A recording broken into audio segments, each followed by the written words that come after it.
Unleash the power of knowledge and connect with the heartbeat of the African diaspora. Download our African Diaspora News Channel app now on Google Play and Apple App Store. Stay informed with authentic and diverse perspectives, breaking news, and cultural insights. Immerse yourself in a community that celebrates unity, resilience, and progress. Experience the vibrancy of the diaspora at your fingertips. Don't miss out. Empower your perspective today. Search African Diaspora News Channel and join the conversation. So we have a sister who's from the UK and is now living in Ontario and is a pharmacist here, experiencing quite a bit of racism and discrimination, and is asking, how do we navigate in Ontario or in Canada with racism and discrimination? Take a look. A Black woman in pharmacy in Canada is so hard. My name's Aura. I am a licensed pharmacist in Canada. I moved from the UK. When I moved to Canada, I experienced so much racial discrimination as a Black woman working in pharmacy in Canada, specifically Ontario. I remember when I first came to Canada, I met this amazing pharmacist. He was a guy and he basically took me on, employed me for maybe a few months just as like a relief pharmacist. And one of the things he was telling me, and I think he said it innocently, was that, you know, if I don't change my last name on my resume, for example, I might not be hired by people to work for them because they'll look at my resume, look at my last name, it's a Nigerian name, it's quite long, and they might think maybe she doesn't speak English. And he told me that doing that will give me more opportunities to actually get roles or be invited to interviews. Before you even get into the position, you're already discriminated. When you speak up on discrimination or you speak up on certain things, you are all of a sudden an angry Black woman. So, to my Black friends and colleagues in Ontario, in Canada, how are you guys dealing with being a Black professional in Canada? What are the things that you're doing to navigate that? Because it's very stressful, it's mentally draining, and it can really affect your mental health. Yes, the long last name is actually a thing here in Canada. So when you apply for a job, there's a system that sort of picks up in short lists based on your qualification, and it picks up keywords within the system, including your last name. So in this sister's case, she's correct when she says that this person who hired her told her that she should consider shortening her name because they really do pick that up and they consider it to be ethnic. So your chances going into the door are slim once they see that, because in their mind they're thinking, oh yeah, this is, you know, somebody from a country who probably can't speak English well. And if you're supposed to be a pharmacist, you're in the front line. This is a front line position, and you have to talk to patients all day. You've got to be able to pronounce some of these medicines for the subscriptions that you're filling for patients. So they factor all of that in when they're looking at a qualified candidate.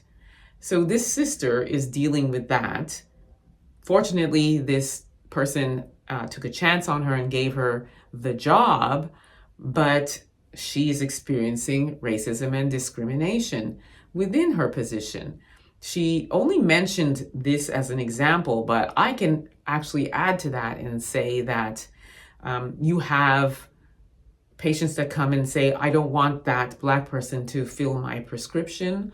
I only want the white pharmacist to do it.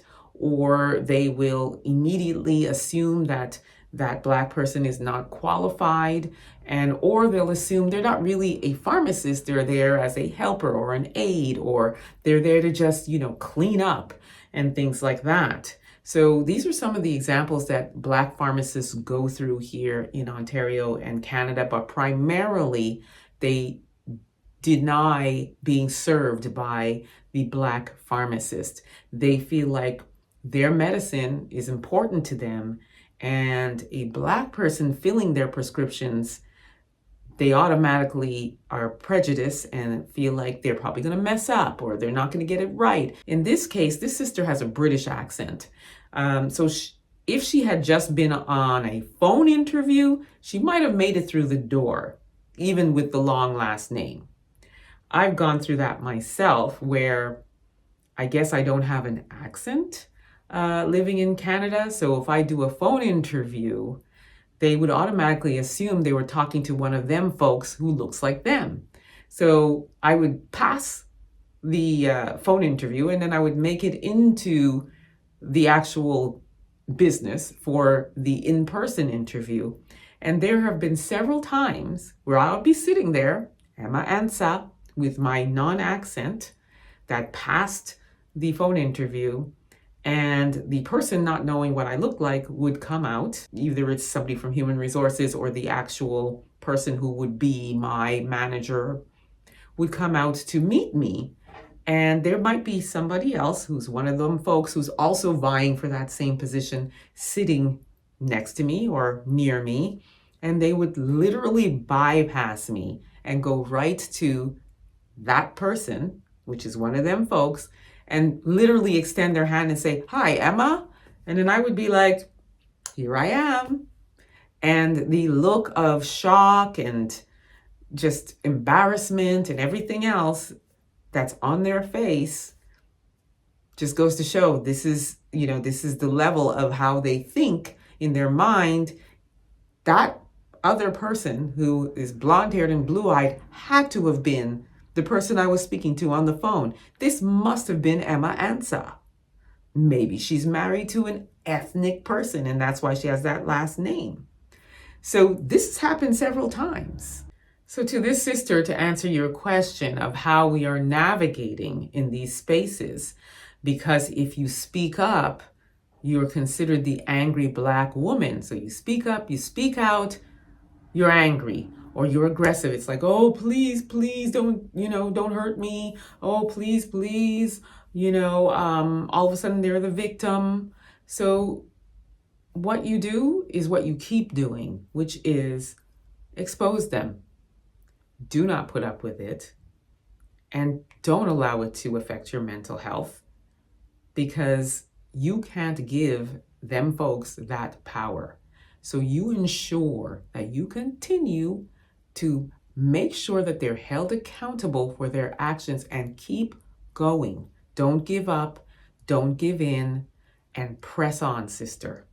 That's what you do, and that's how you navigate through. Also, if there's qualifications for a lawsuit, ensure that you do that as well. Hitting their pocket and exposing them is the two best ways to make sure that you are made whole. Let me know what you all think about this. What do you think? And how do you think we should navigate in these racial spaces? Don't forget to like and subscribe. Also share the content and also subscribe to my YouTube channel, EA Public Relations. Until next time, please be safe, everyone.